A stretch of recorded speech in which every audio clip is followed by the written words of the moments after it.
95% produknya diekspor ke Cina. Bebas bayar pajak 30 tahun. Tolol itu namanya.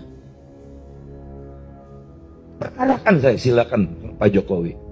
Seenaknya kuar-kuar kritik Jokowi sampai pakai sebutan tolol. Kemudian ngaku kilaf, salah baca data, takut kena ciduk ya. Ditulis oleh tim redaksi jurnal, dikutip dari berbagai sumber. Apa yang akan Bang Faisal sampaikan?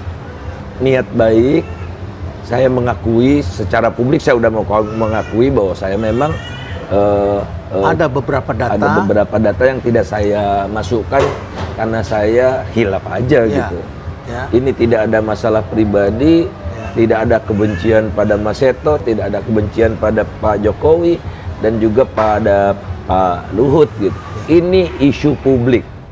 Halo, kembali lagi dengan saya Endra Caniago di channel Jurnal 45. Ekonom Senior Institute for Development of Economic and Finance atau INDEF Faisal Basri belakangan diketahui mengkritik proses kebijakan hilirisasi khususnya nikel.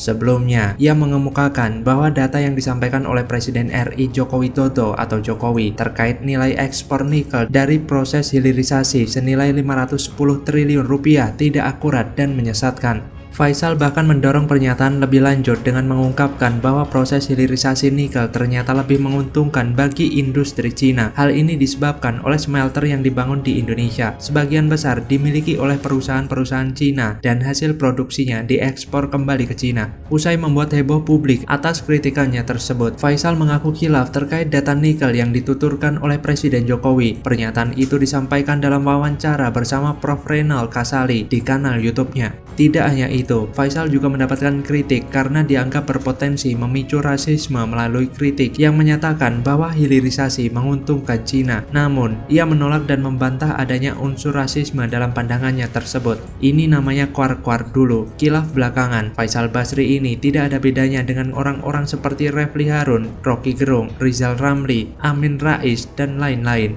Mereka semua adalah rombongan sakit hati yang obatnya masih belum ditemukan sampai detik ini. Bacot tiada henti, dan kalau salah pura-pura bodoh, dan kalau dihujat ngakunya kilaf. Begitu terus sampai bumi terbelah tiga. Ia menegaskan bahwa kritiknya itu tidak sedang merujuk kepada warga Indonesia yang memiliki latar belakang etnis Cina atau Tionghoa. Faisal juga mengakui kenyataan bahwa sejumlah besar pengelola tambang biji nikel memiliki latar belakang etnis Cina. Bahkan, ia memiliki banyak teman dekat yang beretnis Tionghoa. Ekonom tak jelas, ekonom senior tapi bicara asal-asalan. Kalau hilirisasi disebut tidak menguntungkan, maka menjual nikel mentah jauh lebih tidak menguntungkan. Hilirisasi dicanangkan justru karena jualan bahan mentah sangat sedikit keuntungannya. Faisal menyatakan bahwa tidak ada perasaan negatif terhadap siapapun karena permasalahan hilirisasi ini adalah suatu isu yang bersifat publik dan bukanlah masalah personal. Di dalam kesempatan yang sama, ia juga berharap Presiden Jokowi agar memberantas orang-orang yang bertindak tidak sopan kepada Presiden Jokowi. Orang-orang seperti ini memang kelihatannya cerdas, statementnya terdengar meyakinkan, tapi semua itu tidak lebih dari pelampiasan sakit hati kepada pemerintah. Itu aja kok, apapun itu, semua salah Jokowi. Nikel dijual mentah, salah Jokowi. Dibuat hilirisasi, salah Jokowi. Nanti kalau industri baterai dari bahan nikel, pasti salah Jokowi juga. Padahal faktanya, hilirisasi masih belum bisa dikelola dalam negeri karena teknologinya tidak ada. Sudahlah tidak mampu, undang investor untuk kelola, tapi disalahkan juga. Entah apa maunya mereka ini. Mungkin baru bisa diam kalau dikasih jabatan, tapi kalau tidak bisa kerja ya sama aja dong. Mungkin bisa minta sama capres Balio aja. Lantas bagaimana kalau menurut Anda?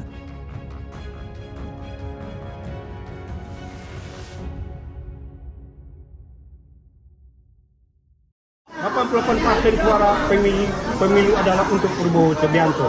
Tapi nyatanya setelah beliau kalah dan meninggalkan kami dengan menjadi seorang menteri dari Pak Jokowi, itu sangat menyesakkan hati kami dari Sumatera Barat.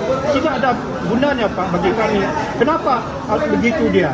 Ya kan, makanya kami ingin mengalihkan kepada Bapak Ganjar Pranowo ini untuk 2024.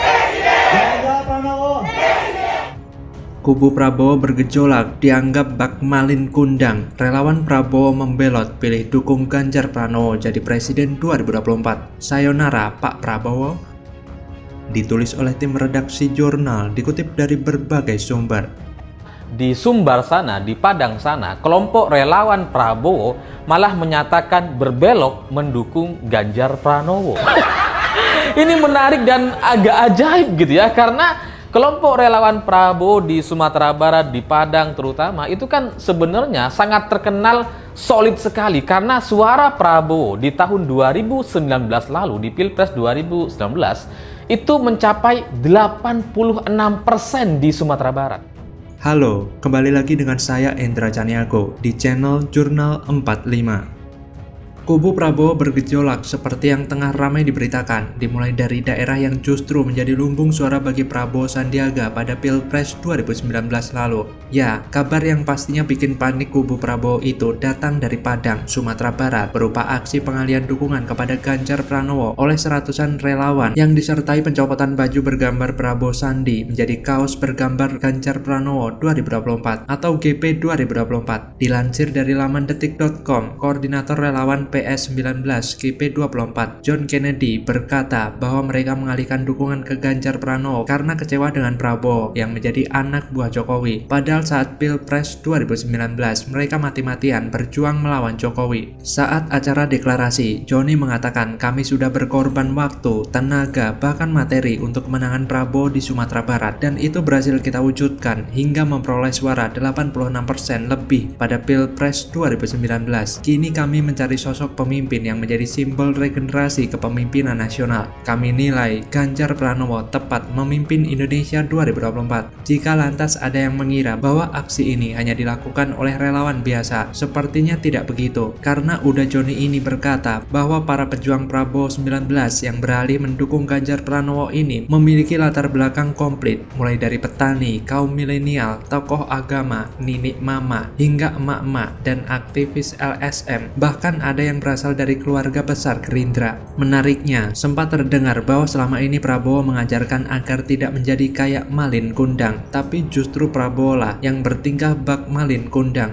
Dalam orasinya, Johnny sempat mengucapkan terima kasih kepada Prabowo Subianto karena telah mengajarkan kami arti perjuangan dan pengorbanan serta keikhlasan. Pelajaran inilah yang kami jadikan modal utama dalam mendukung Ganjar Pranowo. Dulu Pak Prabowo mengingatkan kami agar tidak menjadi Malin Kundang. Sekarang, siapa sebenarnya yang menjadi Malin Kundang? Kami terus mengingat pesan beliau agar sejarah yang lalu tidak terulang, ujarnya. Deklarasi di Kota Padang, Sumatera Barat ini dilakukan oleh 3 figur utama. Mereka adalah Ardian Nova Caniago, John Kennedy, dan Tony Mardianto yang merupakan adik Bupati Pesisir Selatan, Rusma Yul Anwar. Seperti diketahui, pada pemilu presiden 2019, Prabowo berhasil menguasai suara di Tanah Minang. Prabowo yang saat itu berpasangan dengan Sandiaga Uno merebut 85,95% pemilih atau 2.488.733 suara. Sedangkan pasangan Jokowi Ma'ruf hanya meraup 14,05% atau 407.761 suara. Apa yang terjadi di Padang ini pasti akan berdampak pada pengerusan suara Prabowo yang akan semakin besar. Kendati demikian, meskipun tidak dikehendaki memimpin oleh mayoritas pendukung yang lebih memilih Prabowo, tetapi selama ini Jokowi tak pernah menganaktirikan Sumbar dengan tetap memberikan perhatian yang sama seperti daerah-daerah lain yang menjadi lumbung suara Jokowi Ma'ruf.